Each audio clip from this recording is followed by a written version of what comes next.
संज्ञा और उसके भेद। संज्ञा की परिभाषा।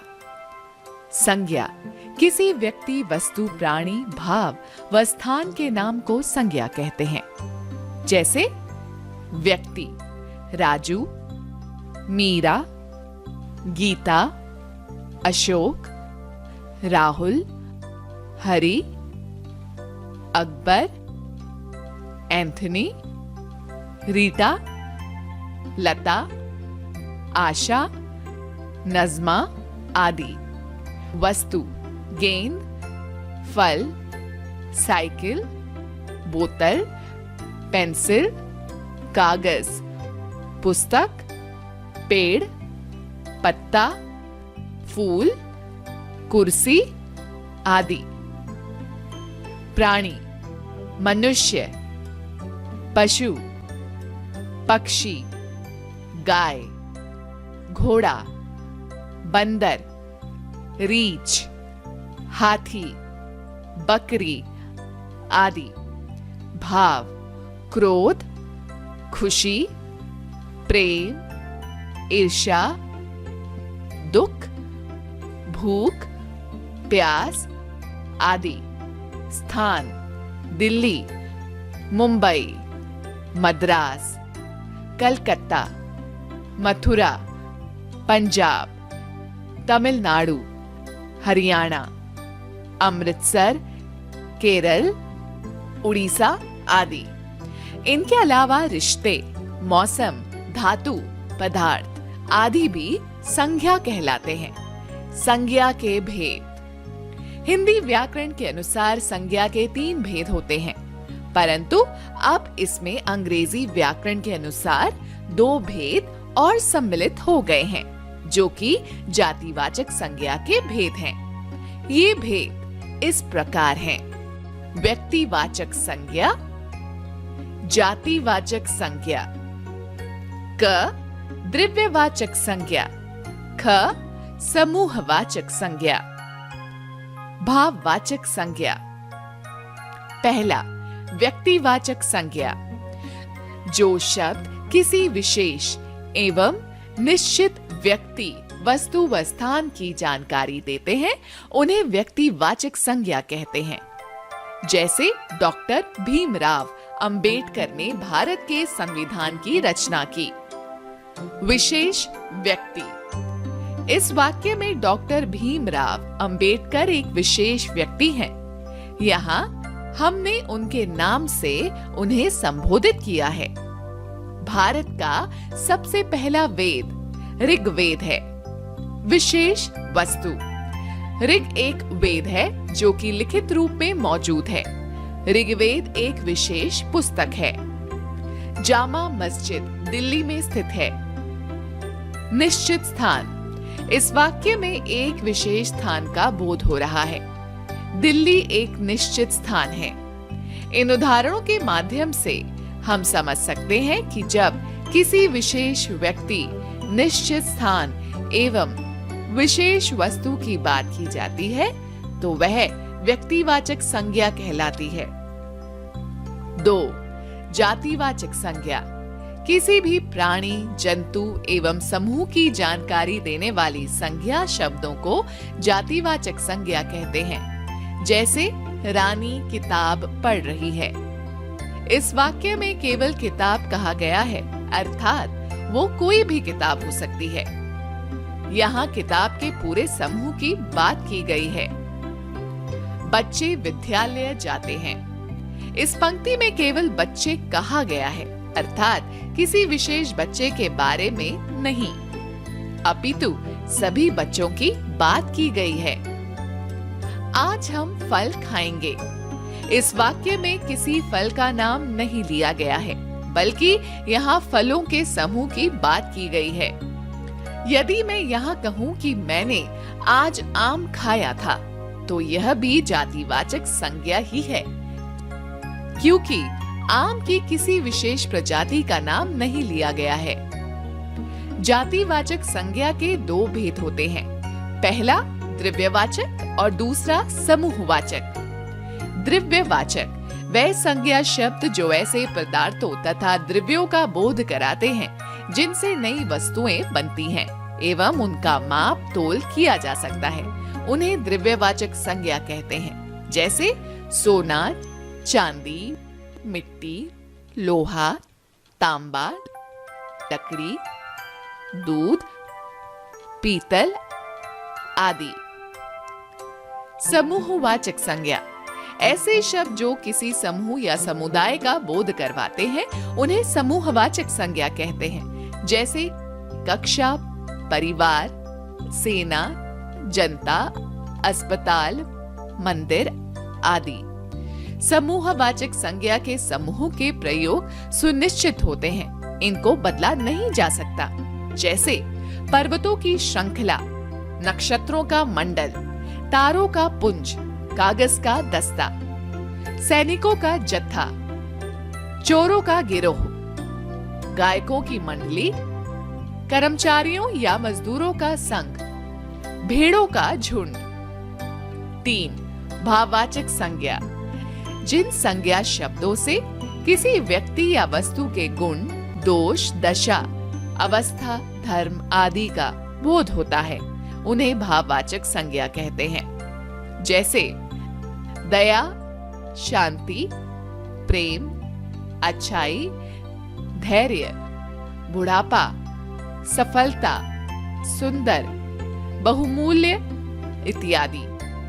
भाववाचक संज्ञा में उन गुणों का बोध होता है जिसका अनुभव हमारा मन या हृदय करता है, किंतु हम उन्हें ना तो देख सकते हैं ना ही स्पर्श कर सकते हैं। जैसे क्रोध, आक्रोश, मिठास, शत्रुता, मित्रता आदि।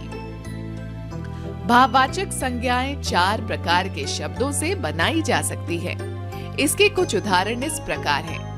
जातिवाचक संज्ञा से मित्र, मित्रता, मनुष्य, मनुष्यता, मजदूर, मजदूरी, देव, देवत्व, ममता, ममत्व, चोर, चोरी। स्वर्वनाम शब्दों से स्व, स्तव, अपना, अपनापन, निजी, निजता, अहम, अहंकार, पराया, परायापन, सर्व, सर्वस्व। विशेषण शब्दों से वीर, वीरता, खट्टा, खटास, आलसी, आलस्य, चालाक, चालाकी, गहरा, गहराई, गरम, गरमाई। क्रिया शब्द से थकना, थकावट, जीतना, जीत, हंसना, हंसी, सींचना, सिंचाई, लिखना, लिखाई, देखना, दिखावट। सर्वनाम। सर्वनाम की परिभाषा संज्ञा के स्थान पर इस्तेमाल होने वाले शब्दों को सर्वनाम कहते हैं। सरल शब्दों में सर्व, सब, नामों, संज्ञाओं के बदले जो शब्द आते हैं उन्हें सर्वनाम कहते हैं। जैसे मैं, तू, वह, आप, कोई, यह, ये, वे, हम, तुम, कुछ, कौन, क्या, जो, सो, उसका आदि।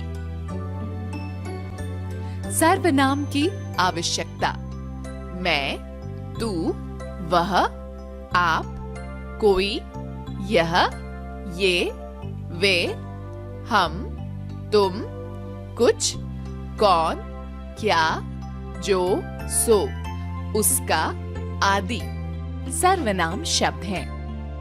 अन्य सर्वनाम शब्द भी इन्हीं शब्दों से बने हैं जो लिंग, वचन, कारक की दृष्टि से अपना रूप बदलते हैं।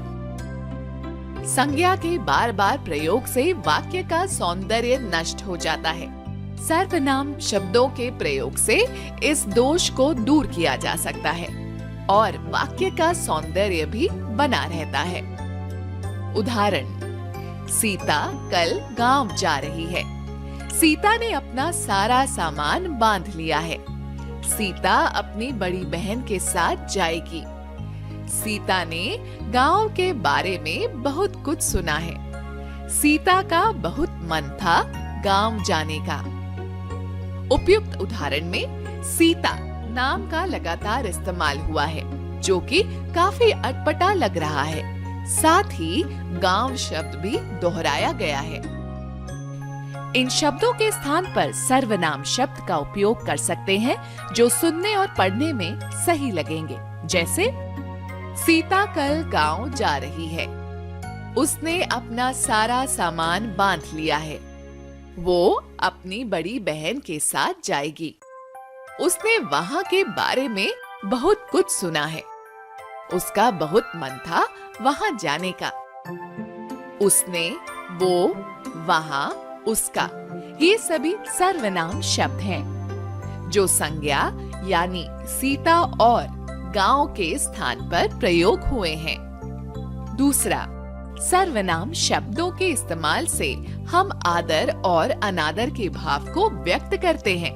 जैसे आप आदर के लिए प्रयोग होता है और तू अनादर के लिए। सर्वनाम शब्द आश्रित वाक्यों को प्रधान वाक्यों से जोड़ने का कार्य भी करते हैं। जैसे वह सुंदर नृत्य करती है, सो उसे उपहार दिया गया।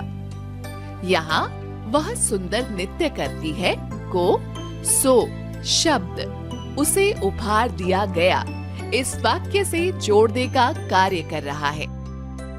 लिंग, जिससे किसी के पुरुष जाति और स्त्री जाति के होने का बोध होता है, उसे लिंग कहा जाता है। इसमें केवल कोई व्यक्ति नहीं होता, अपितु पशु, पक्षी, वस्तुएं भी सम्मिलित हैं। जैसे पिताजी आज बाहर गए हैं। पेड़ हवा से गिर गया। माँ कपड़े धो रही है। तुम्हारी घड़ी कहाँ है? दादी रामायण पढ़ रही है। भैया काम पर गए हैं।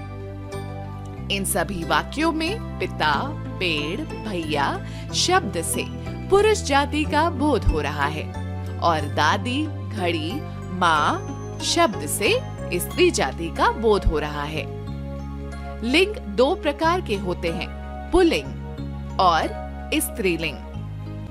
पुल्लिंग, जिन शब्दों से पुरुष जाति का बोध होता है, उन शब्दों को पुल्लिंग कहा जाता है। जैसे पिता, राजा, घोड़ा, कुत्ता, बंदर आदि। उदाहरण, पर्वत बहुत ऊंचा है। सभी का बचपन बहुत सुंदर होता है। जहाज डूब गया है।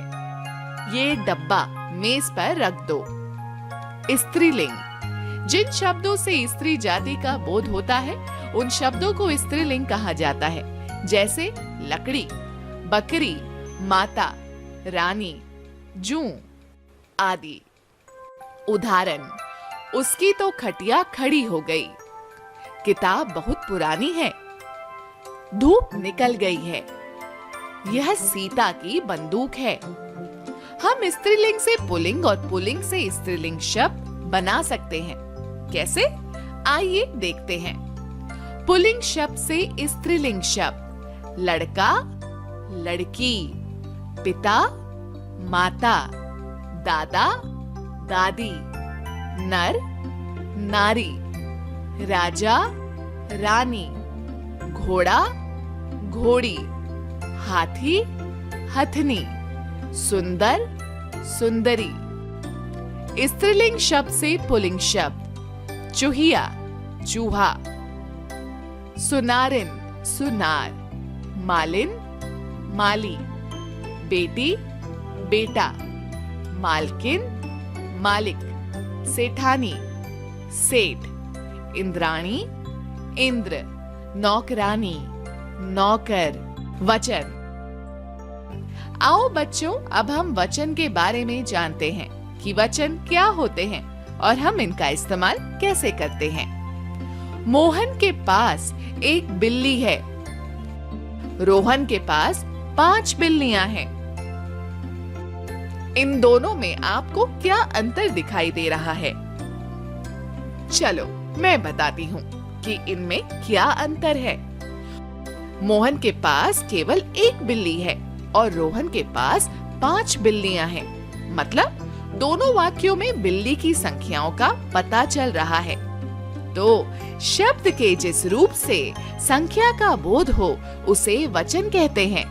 अर्थात शब्द के जिस रूप से उसकी संख्या में एक या एक से अधिक होने का पता चलता हो उसे वचन कहते हैं। जैसे लड़का, लड़के, पत्ता, पत्ते, बूंद, बूंदे, मैं, हम, रस्सी, रस्सियां। वचन के भेद। हिंदी व्याकरण में वचन के 2 भेद होते हैं, एक वचन और बहुवचन। एक वचन जिस शब्द के रूप से उसके एक होने का पता चले उसे एक वचन कहते हैं। जैसे कपड़ा, बाल्टी, चिड़िया, पुस्तक, घड़ी, बच्चा, घोड़ा आदि। बहुवचन जिस शब्द के रूप से उसके एक से अधिक होने का पता चले उसे बहुवचन कहते हैं। जैसे बच्चे, पुस्तकें, बाल्टियां, फसलें, लकड़ियां, चादरें आदि। हिंदी भाषा में आदर प्रकट करने के लिए एक वचन के स्थान पर बहुवचन का प्रयोग होता है। जैसे मास्टर जी पढ़ा रहे हैं, मेरी माताजी बाहर गई है, पिताजी आप कब आए। कुछ शब्द सदैव एक वचन ही रहते हैं। जैसे नल, बादल, आकाश, प्रजा, पाप, क्रोध, प्रेम, चीनी, पराजय आदि। कुछ शब्द सदैव बहुवचन ही रहते हैं। जैसे प्राण, दाम, दर्शन, दुर्लभ, आंसू, सोना, धन, समाचार, होश, भाग्य आदि। आओ अब हम एक वचन से बहुवचन और बहुवचन से एक वचन बनाते हैं। एक वचन से बहुवचन बनाना। लड़का, लड़के, बहन, बहनें, आंख, आंखें, सड़क, सड़कें, पुस्तक, पुस्तकें, बात, बातें, बेटा, बेटे, घोड़ा, घोड़े। बहुवचन से एक वचन। केले, केला, कन्याएं, कन्या, कविताएं, कविता, अध्यापिकाएं, अध्यापिका, नदियां, नदी, थालियां, थाली, अंगूठियां, अंगूठी, धातुएं, धातु। वर्णों से वाक्य बनाना। बच्चों, आप तो जानते ही हैं कि वर्णों और मात्राओं के योग से शब्द बनते हैं। जैसे क, म, ल, कमल, र, म, न, रमन, र, बड़ी की मात्रा, त, आ, रीता, स, ओ की मात्रा, ह, म, सोहम आदि इत्यादि। अब हम इन शब्दों के मेल से अर्थात शब्दों को जोड़कर वाक्य कैसे बनाते हैं और उन्हें क्रम से लगाकर सही और अर्थपूर्ण वाक्य कैसे बनाते हैं ये देखेंगे। आइए इसे कुछ इस प्रकार समझते हैं। रात को हम सोते हैं। रात को हम सोते हैं।